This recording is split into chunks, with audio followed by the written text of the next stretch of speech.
Sup, guys? Welcome to the PT Good Podcast, where we talk all things ortho, from physical therapy to training. My name's Kane. And my name's Mark. All right, Mark. So, what is on the agenda for today? Kane. What we're going to talk about is the subjective exam. So, just to start this podcast, we're going to start with a bit of a series, what it looks like when we have a patient in front of us. So, when someone's coming in for an evaluation, what's the first thing you're doing? It's your subjective. So, today we want to touch on some key points in the subjective exam, what we think is important information to get, and how you get that information. So, Kane, you have a little bit of a sequence, or at least some way you get the information from your subjective. Do you want to begin today's episode by kind of sharing that information? Sure. So, this is an acronym that I learned from my ortho professor throughout PT school, and I don't use it like all the way through, but there are definitely components of it that I do utilize. And I'm sure that we're going to discuss that in just a second. But the acronym is OLD CART ICE, and the abbreviations stand for onset, location, duration, characteristics, aggravating factors, relieving factors, previous treatments, impact on their ADLs, coping strategies, and their emotional status over their injury. So, from the acronym, it's actually broken up pretty nicely in regards to like the order that we can go into, as well as the types of information that we're kind of gathering from for our subjective and from our patient. So I think that the onset, location, and duration is just such an important thing to be asking within our subjective. If that is the only thing that we can ask our patients, I think that is like you're already covering a huge chunk of your subjective already. So just making sure that you ask when it started, where it's hurting, and how long it's really been going on. Maybe like adding in other details like the frequency that you're getting some of your symptoms or anything along the lines of that would be very, very helpful. Yeah. What are your thoughts on that so far? Yeah, and I Mark? like that. I mean, I like I think onset is obviously important, especially when it comes to their sort of specific event that caused it. Was it a gradual onset, or did you just wake up one day and you had these symptoms, right? So, knowing what happened in that regard. Yeah, location to me is like one of the absolute must knows. If I'm only getting like minimal information from someone, location is always going to be one of them, right? So, where is it, right? It's running this pinpoint location. Okay, does it spread? Does it change location? Sometimes is it the front of your shoulders or the back of your shoulders, the outside, right? Not that even we're looking for like a specific structural diagnosis at that point, but it just gives you an idea of like how it's presenting, right? And what the management looks like, right? Another thing regarding location, and we tied into duration, is are the location of your symptoms changing over time, right? Maybe someone, hey, I started with back pain, and 3 months later now I have it in like the back of my thigh. Okay, a lot different than I have back pain and thigh pain, and it all came on at once. Or maybe the opposite, I had thigh pain, now I have back pain, right? So maybe it doesn't change the management, but all helpful information.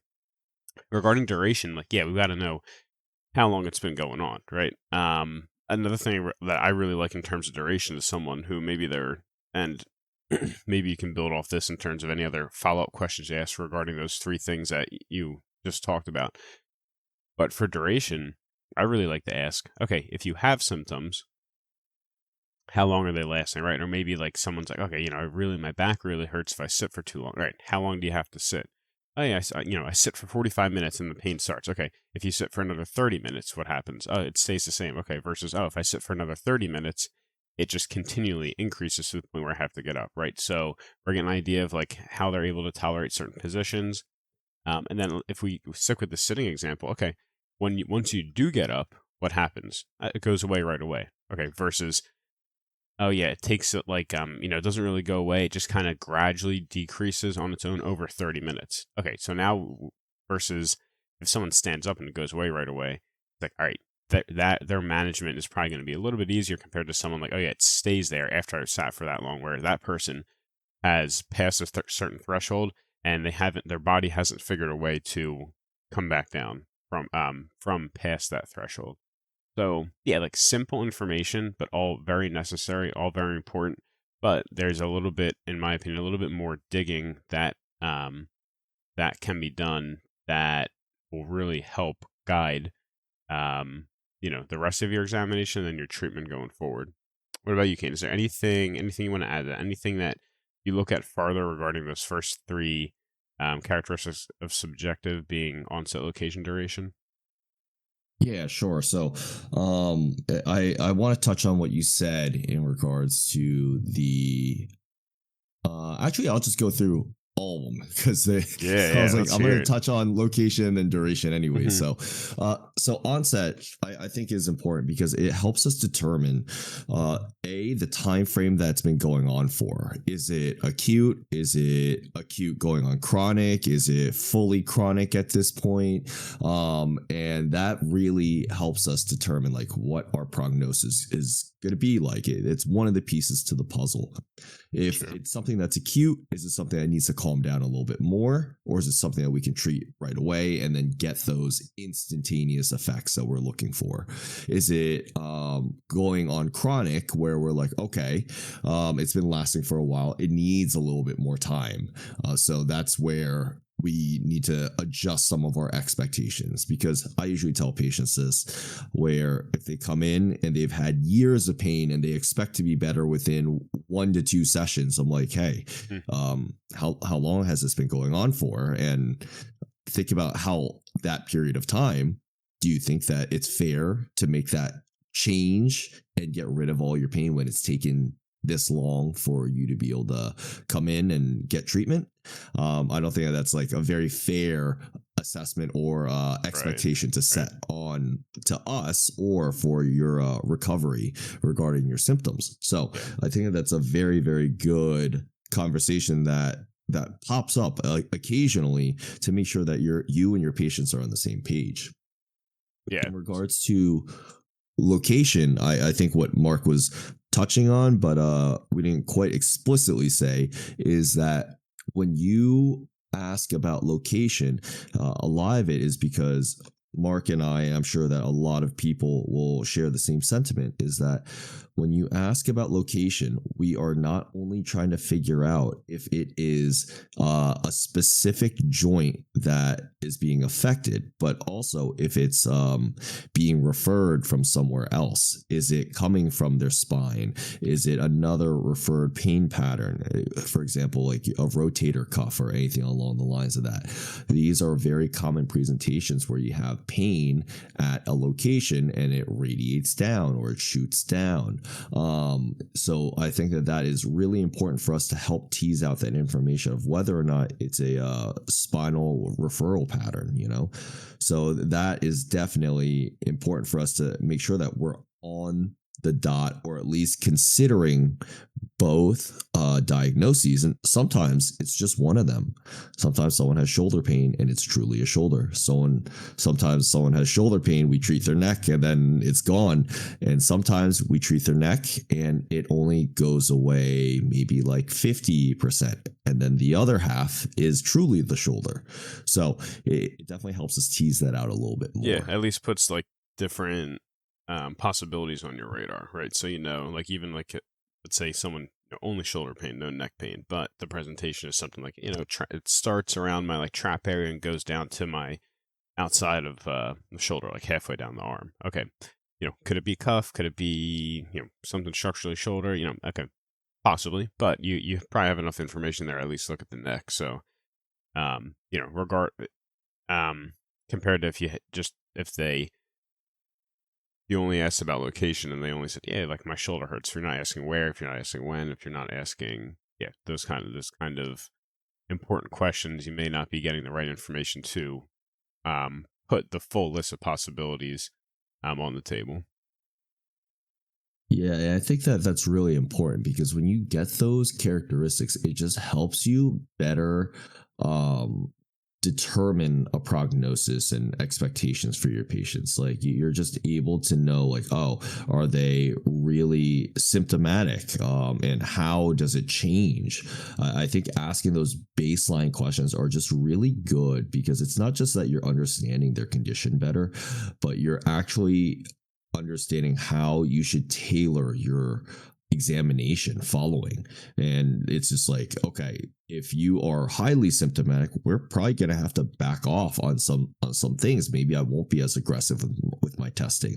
Maybe I won't just jump straight to end range during mobility testing and stuff like that. I want to make sure that if they come in and they're flared up, that I am not getting them worse than that point, and then after that I can't calm it back down. Yeah. That's like a huge thing. Yeah, the So expectation is definitely varied depending on, yeah, like you said, the presentation, certain characteristics of their pain.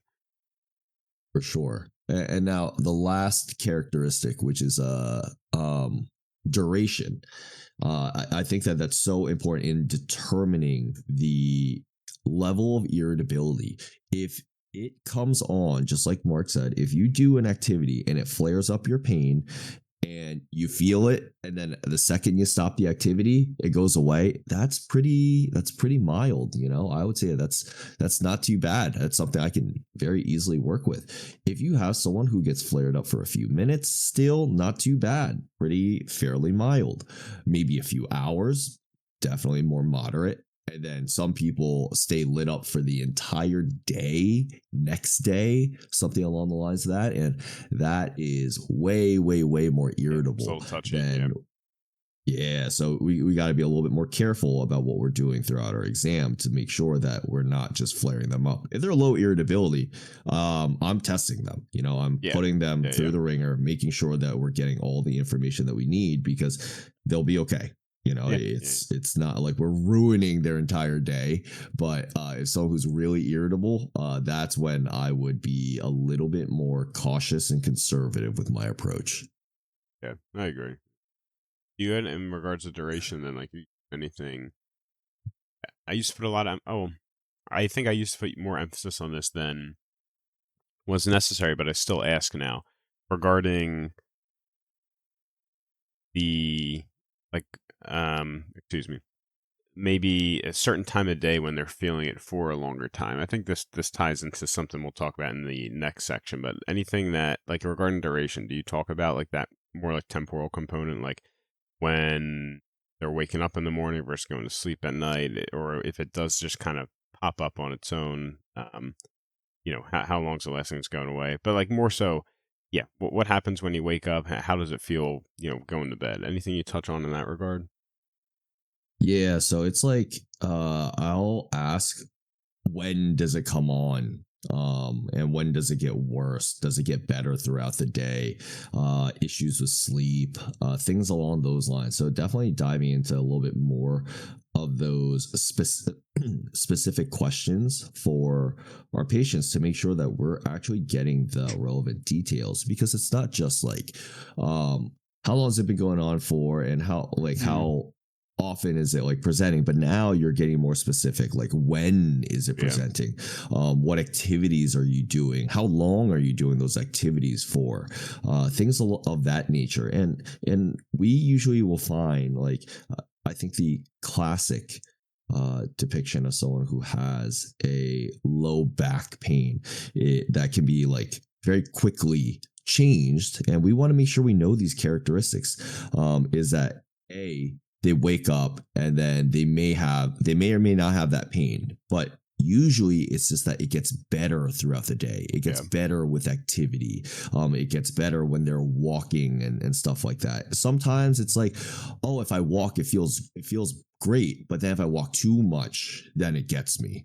And these are different characteristics that I think are very helpful, just because if they fall under a textbook presentation, you should be able to identify those pretty quickly. It's when they don't have that textbook presentation, and I would say that that happens way more often than Yeah, the yeah, yeah. like everything lining up. You're like, okay, this Perfect. is Yeah. like Mm, the ideal patient. Like, this is exactly what I learned in school. That mhm. just doesn't happen very often.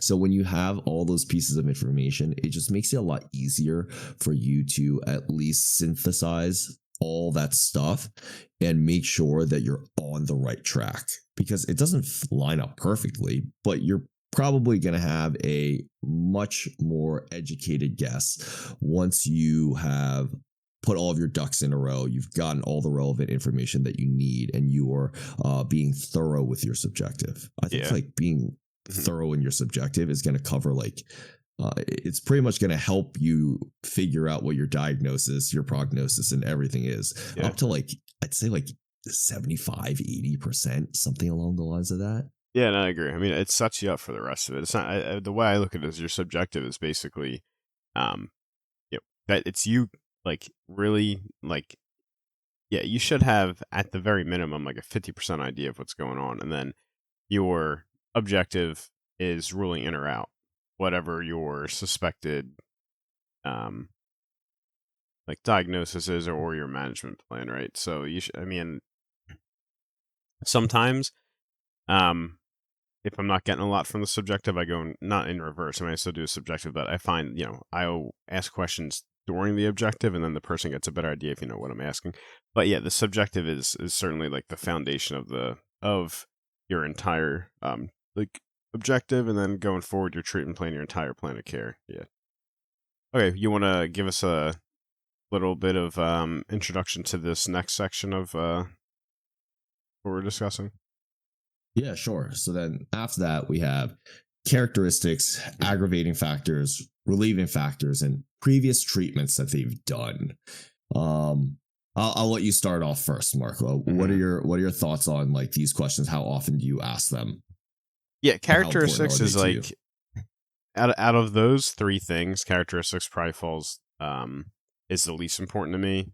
Um, I I certainly do ask, okay, what does it feel like to you? Is it pain, burning, tingling, numbness, stuff like that? Sharp, dull. Um, I wouldn't say I put like a huge amount of emphasis on it, especially when we get to objective, and I'm looking more so at like a symptomatic response.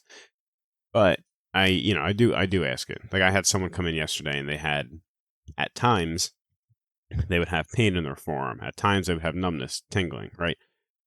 The current moment they only had numbness, right? So that's my baseline. That's what I'm looking for to begin to assess if we can do something to help them. So in that regard, yeah, I'm asking, I'm getting pretty specific about it.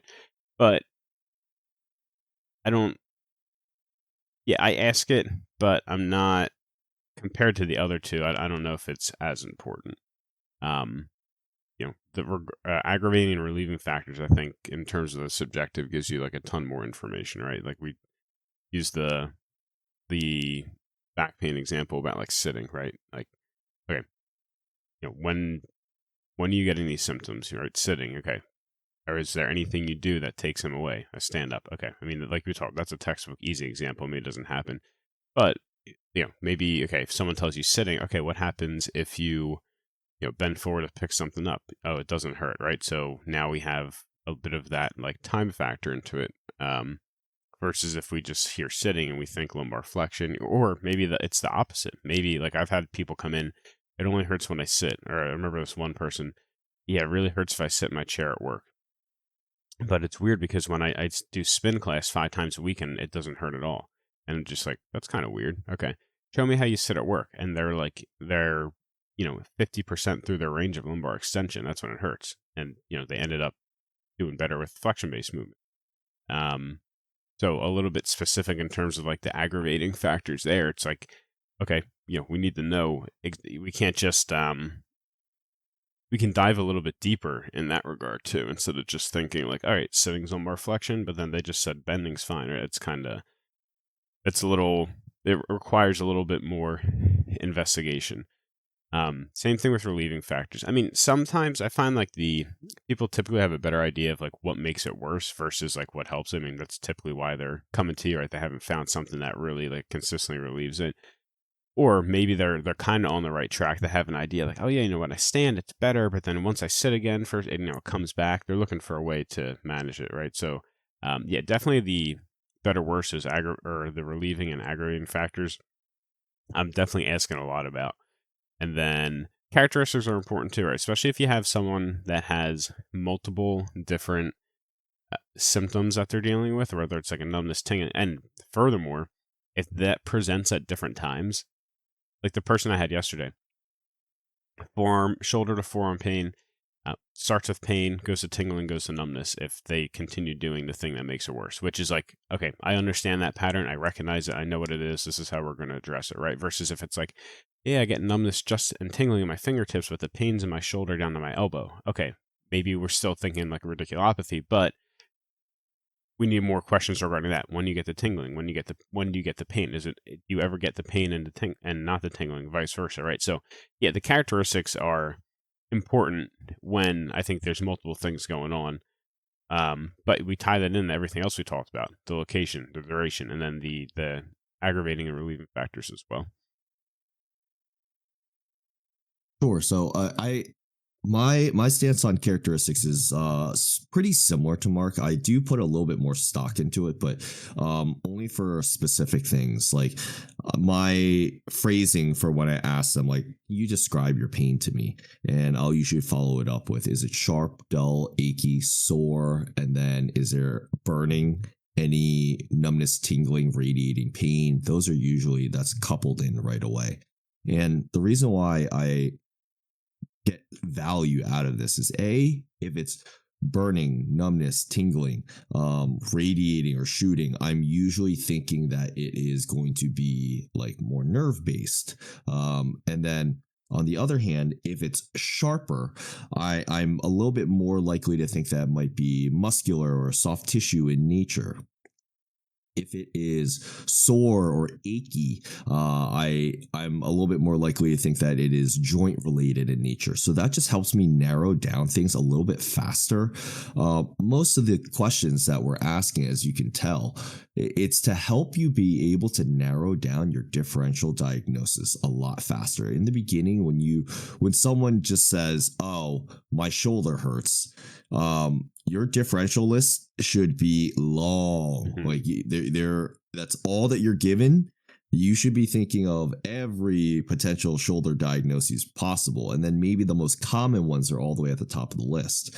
As you continue asking more and more questions, you should be thinking of getting rid of some of those differentials. Maybe they just don't line up. Maybe they just like make no sense in regards to the pattern or presentation that the patient is giving you. So that's the whole point of asking and getting a thorough history, is to make sure that you're on the right track, that things that that you think that may be occurring are lining up with the answers that you're getting, and then that's followed up by confirming it with your objective or physical examination. So I definitely put a little bit more stock into like the symptoms that the patient is giving me.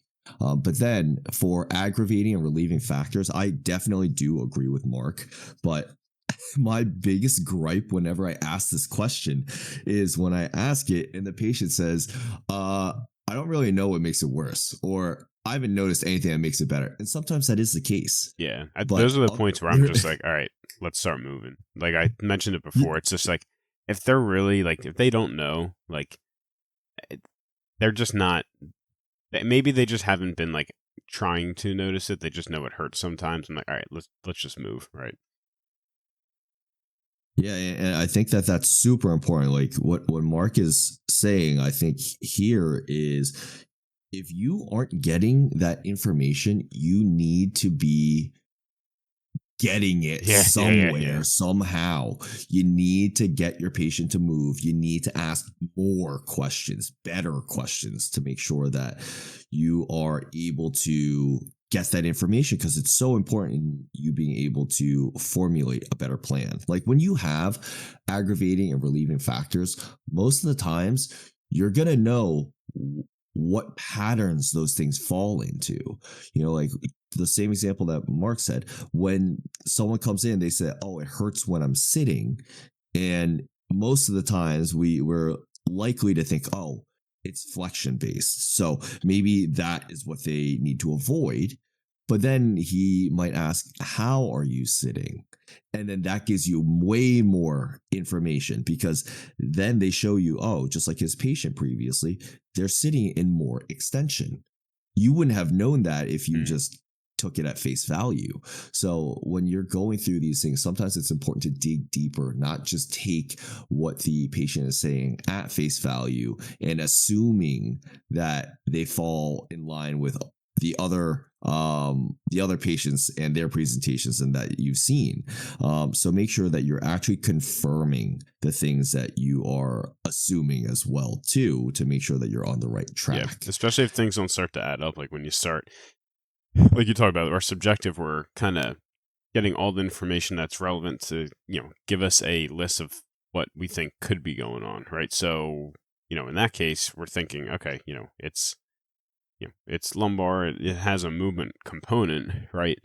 We have an idea of the direction to begin with, but, as we start doing other stuff, it changes, right? So if in this case, the chief complaint was sitting, so, if we do the things that we would typically expect to improve pain with sitting, but actually makes it worse. All right, maybe we go back and it needs a little bit more. Something's not adding up. So we can always go back in our subjective and ask further clarifying questions regarding, whatever it is that we're looking to clarify. Sure. And then the last question that we have, at least on this part of CART, is previous treatments that worked.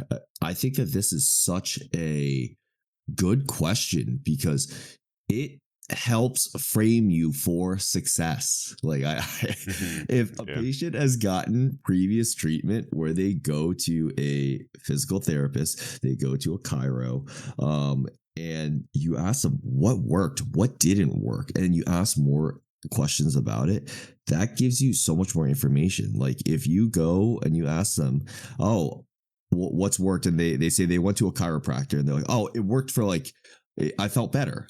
"How long did you feel better for?" And they're like, "Oh, usually for like a few minutes, a few hours, maybe a day." Awesome. Does that have enough carryover for me to actually consider doing grade 5 mobilizations on you? Is it something that I want to keep in my back pocket? Are you a good candidate for it? Does it like match up with the symptoms and everything that you're telling me? I remember I had a patient who that's all she wanted was to come in and just have me manip her. And she's like, "Yeah, I went to the chiro and it helped." And I was like, "How long did it last for?" And she's like, "Oh, couple hours, then it became a couple minutes." I'm like, why are we wasting time doing this? It's gonna come back. You aren't. It's not a good intervention for you because it's just not long lasting.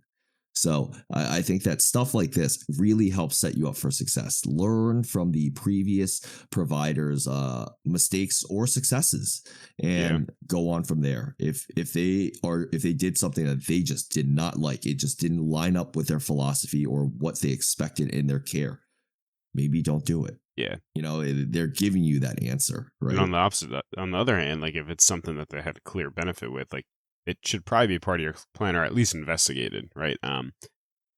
At least in my experience, if someone has a self-management strategy that had worked for them in the past and they're coming to you for the same issue, typically at that point they've tried it, right? But if it's something they weren't able to do on their own, you should probably work it in to some degree. Especially if you're trying to meet their expectations and get on the same page as them, like it should probably be there. And like you said, in the same regard, like if it's something that wasn't working, then you probably don't need to look at it. Maybe down the line if what you're trying isn't working, but getting on the same page and getting information is important. Right? If it's something that was clearly working, it's like that's what we're going to start and see what happens.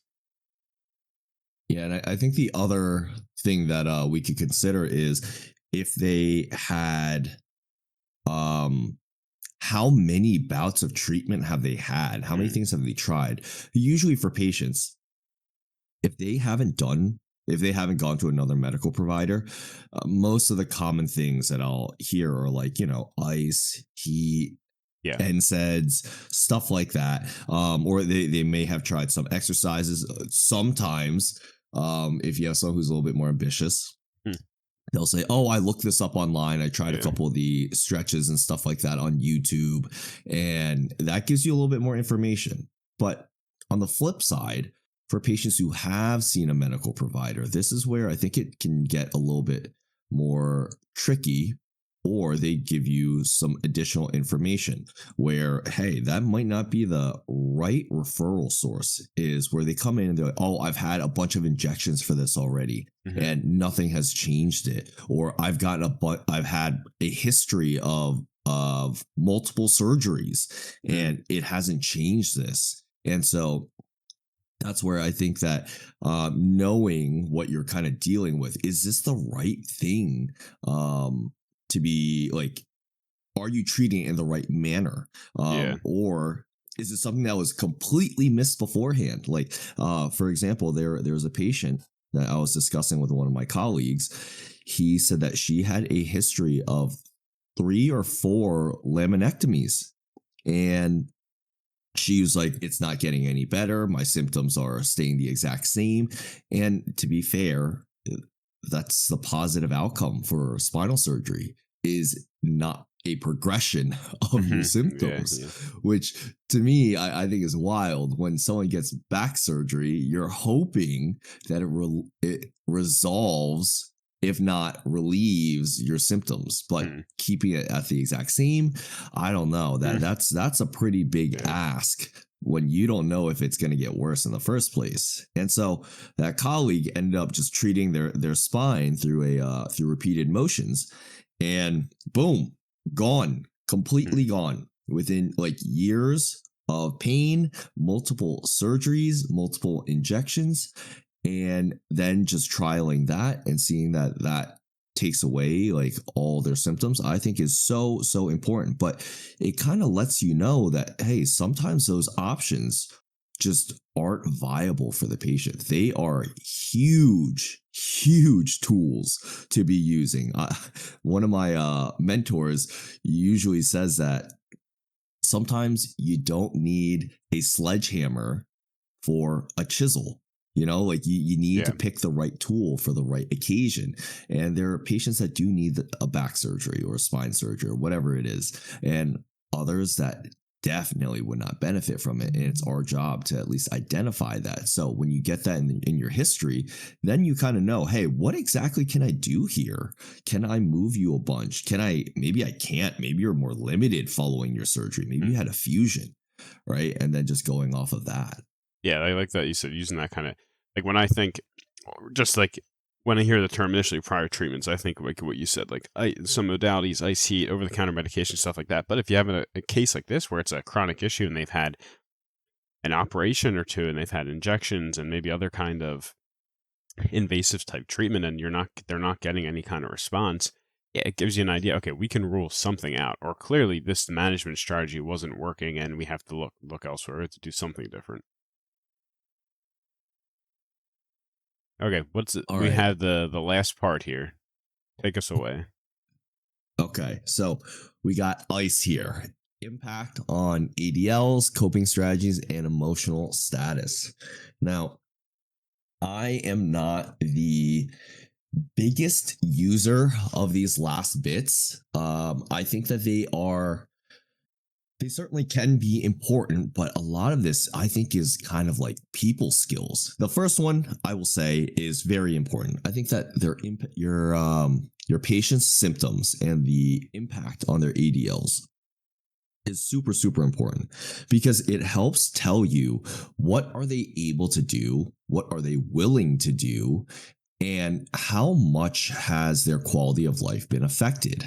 And this gives you a little bit more insight into their goals and stuff like that too. Like maybe they just want to be able to get back to cleaning their house, maybe Someone wants to go back to gardening. Maybe someone needs to go back to powerlifting or going to the gym or like being in competition.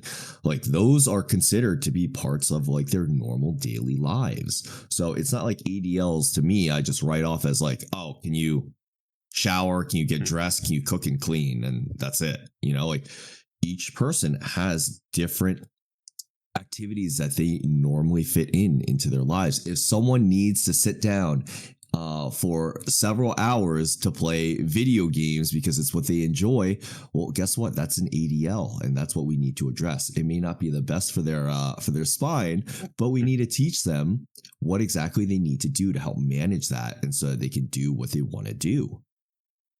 So that is definitely one of the more important ones for that. I think that the coping strategies is less important until you find someone who has more of the yellow flaggy kind of presentation where they're just like, oh, I can't do this. Why? Oh, I'm afraid it's going to hurt. Well, do you know that it's going to hurt? No, but I've done other stuff and I think that it would, but you've already made so much progress. Don't you think that it would be helpful to try it out? It's stuff like that where to me it gives you a little bit more insight as to like, okay, what do I need to do I need to like push them a little bit more to do those things that they're apprehensive about, but in a way where they may not think about it as much. Maybe we need to educate them differently or have them do like more exposure types of therapy, essentially, where we're just gradually introducing stuff, building upon their tolerance to it and whatnot. And then I guess for emotional status, it's definitely important to read the room. Maybe someone is devastated by their injury, and sometimes like certain conditions are really, really they're life changing. So I think that understanding that, being able to sympathize / empathize with your patient, and being able to navigate through that to develop better rapport is just going to give you more success. But for the most part, what I've seen is like a lot of people just like they accept that their pain is their pain, and that's kind of it, and they're able to go about their normal day to day, and that's fine. Like that's totally normal. That's what I would expect most of our patients to be like. But when something different, or I say different in a bad way, when something like that sticks out, maybe take the time to address it and sit down with them and go through it like you care. That's what you want to demonstrate to your patients. And picking the right patient for that too, right? It's not like every person needs like the the one-on-one sit down type thing, which I mean there's certainly cases where it's appropriate. I mean I'm with you. It's not, how should I put it? Like certainly if it's something that I can tell is like really has been affecting the person for a long amount of time, maybe they have other kind of yellow flags going on. The coping strategies, emotional status go hand in hand. Like we got to know where they're at in this process. How are they managing it? Do they need other help that, us as physical therapists aren't able to provide, right? Do they need some kind of different counseling? We're an outlet for them. We're a resource, but like, I think knowing our skill set and knowing when to be able to, either refer or provide them additional resources so they can start to manage that aspect better can help them be able to be in a place where they can manage the physical aspects better. So yeah, I mean, I think it's something that's important to touch on. But knowing, being able to, like you said, people skills, knowing where the patient's at, being able to kind of have an idea of like, okay, is this person going to be receptive to this kind of thing if I discuss it, is important in that regards to management. The ADL impact, I think, like you said, like someone need to be able to sit for a while. Do they need to be able to type? Or do they need to be able to shovel like mulch for 10 hours a day, right? We got to be able to ask the right questions so we know what they're coming for is affecting them. That the ADL question definitely ties into a bit of what we'll talk about in the next episode, which is about our like functional status limitations, stuff like that. So that I put a lot of emphasis on that, just knowing, okay, let me know, tell me what your regular day look like. What are you doing? And how are your symptoms responding through the day? Sometimes that frame of questioning can reveal some information that you didn't get in the beginning. So we talked about maybe people who are a little bit, little wish-washy or unclear on, when's it better, when's it worse. But then if you ask, hey, so like, what happens? Tell me what you're doing from the time you wake up to the time you go to bed. And then, what do you notice, you can't do things, or is anything affected, or you're not doing things similar to how you had done them before you had this kind of issue. And then people are like, oh yeah, I wake up, I go to work, actually, when I drive there, it's fine. But then after, middle of the day, usually I start to notice it. Yeah, right. It starts to reveal some things, because then now they're a little bit, get a better idea. Oh yeah, this is my routine throughout the day, and this is when I'm noticing it. So the ADL impact, like you said, it varies across the spectrum. It could be someone that needs to, I don't know, crawl or lie down or sit, versus someone who needs to be able to like lift and carry heavy things or whatever, right? So definitely an important part of the subjective. Sure. I think this actually ties into the next part really well. Mark definitely alluded to this, but when he said, what things aggravate it, and then what do you do in your normal day to day that you find, like when you notice that your pain is coming on, it's asking the same or a similar question in a bunch of different ways. And to me, like, we're always going to have a patient where you struggle to get information out of them. If you ask them these questions directly, like just how they are presented to you in a textbook or how you've been taught, most people are not going to give you straightforward answers or the answers that you're looking for. Most of the times when if I have a student and they're like, oh, I just can't get, like, they didn't tell me much, or I just couldn't get the information I was looking for. I almost always will tell colleagues, students, etc., this is not an issue with the patient. Typically, this is like, sure, you're going to have some difficult patients, but it is largely skill driven. Are you asking the right questions? How are you asking them? Right? Like making sure that you're phrasing it in a way that is pertinent to them. So maybe they haven't thought about what bothers them. Yeah. And now you're actually probing their thinking. So like when Mark was like, okay, what bothers it? And they're like, I don't know. Like it just kind of hurts. Yeah. And then he asks, oh, what do you do throughout your day? When do you notice your pain? And then you're forcing them to actually think about it. And the other thing is, it's now an open question. It's not a closed one where it's just a yes or a no. Yeah, it's not like you're going down a list where it's like, how does it feel when you walk? How does it feel when you sit? How does it feel when you lift? How does it feel? How are stairs? How's this? It's just like, when do you notice it? Open, completely open. Yeah. And there are times where having that closed question works. And I'll use that at times too, where if I ask them anything that bothers you and they say, no, I can't really think of anything, that's when I'll ask like those more closed types of questions. Like just like Mark said, does it hurt when you walk? Does it hurt when you go up and down stairs, when you squat, when you sit for a while? Because you're trying to find more information. The whole point of this is so that you learn to dig deeper. And I always tell this to my students is when you are getting information, whether or not it is your history taking, whether or not it's your physical examination, it is up to you to find the comparable signs, find the relevant baselines, and make sure that they're pertinent to what you're trying to discover or that's contributing to your evaluation.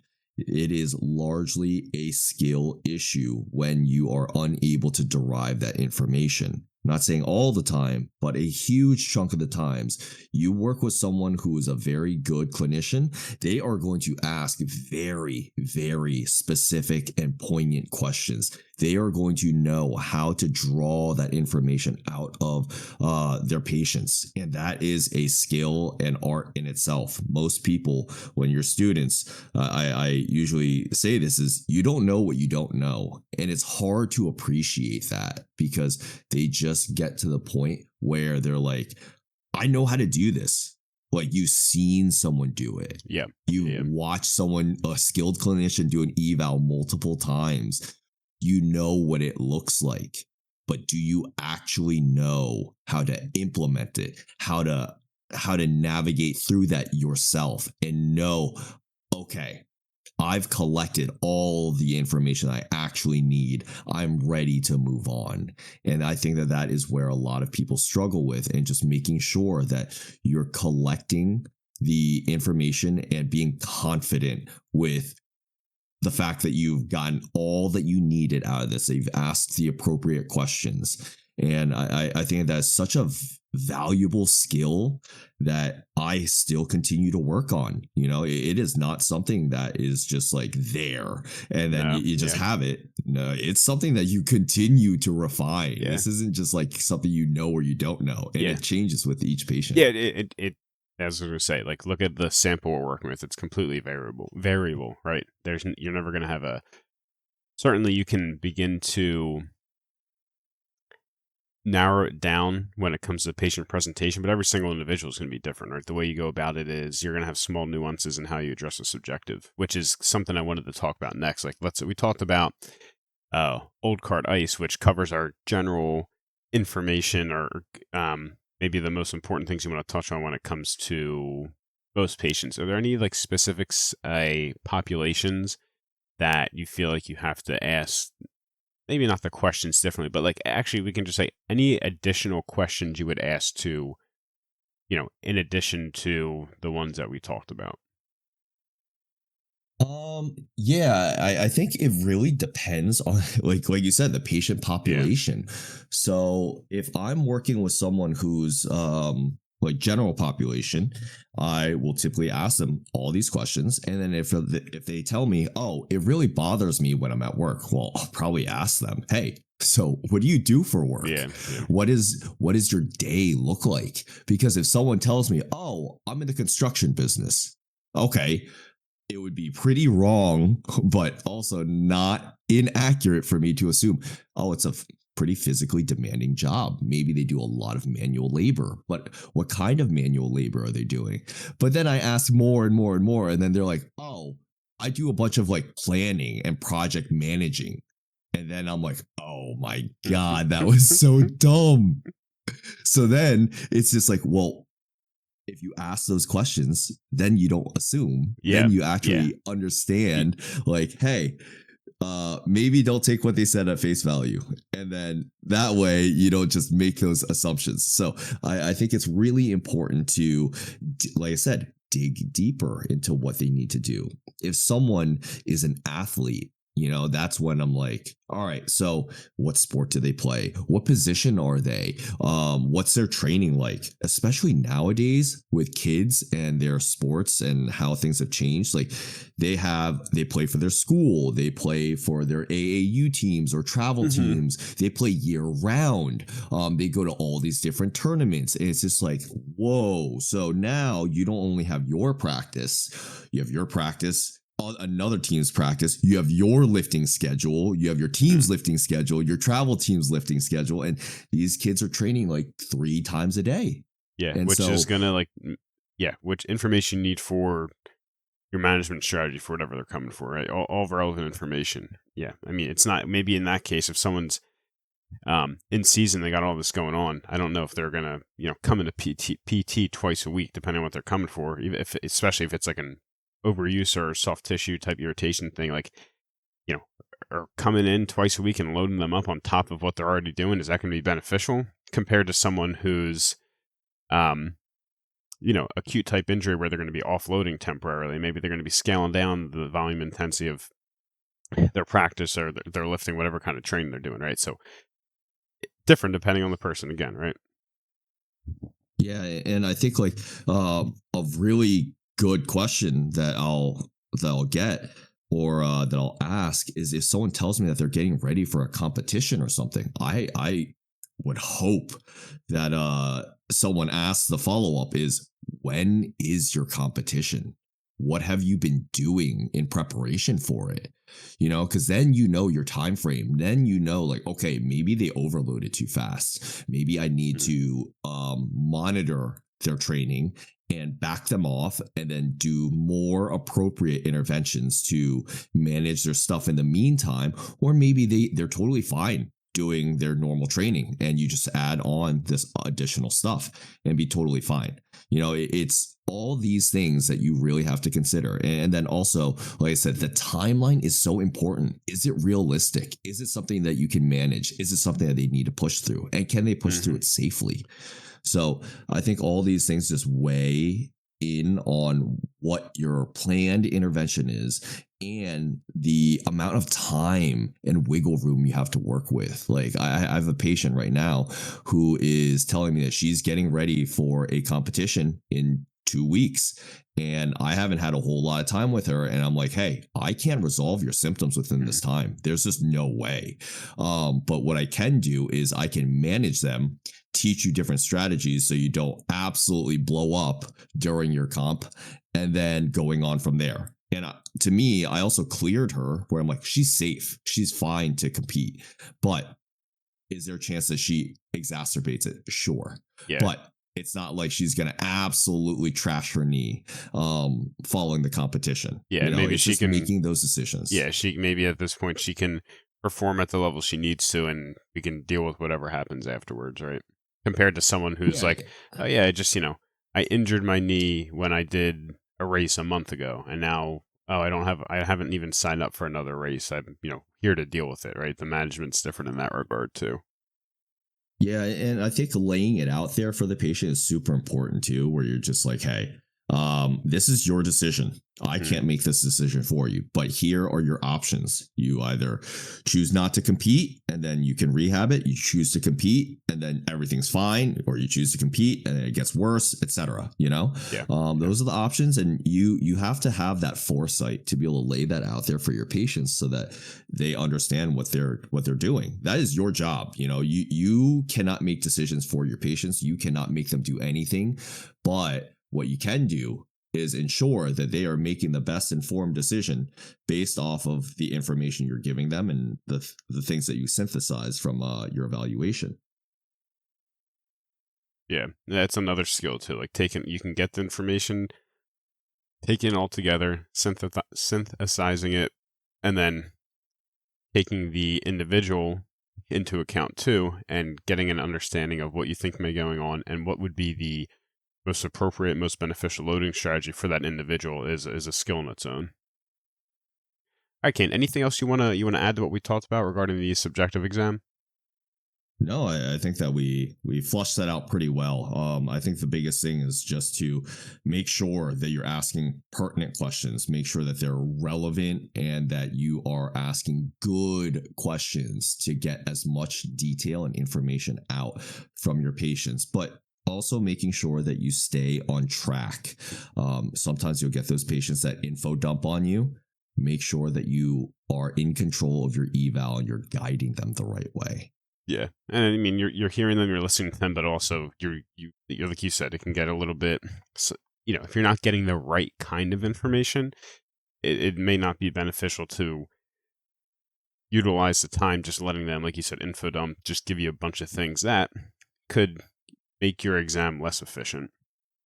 Okay, so just to summarize today, we talked about important bits of information that Kane and I feel like are the most necessary to get: onset, location, duration.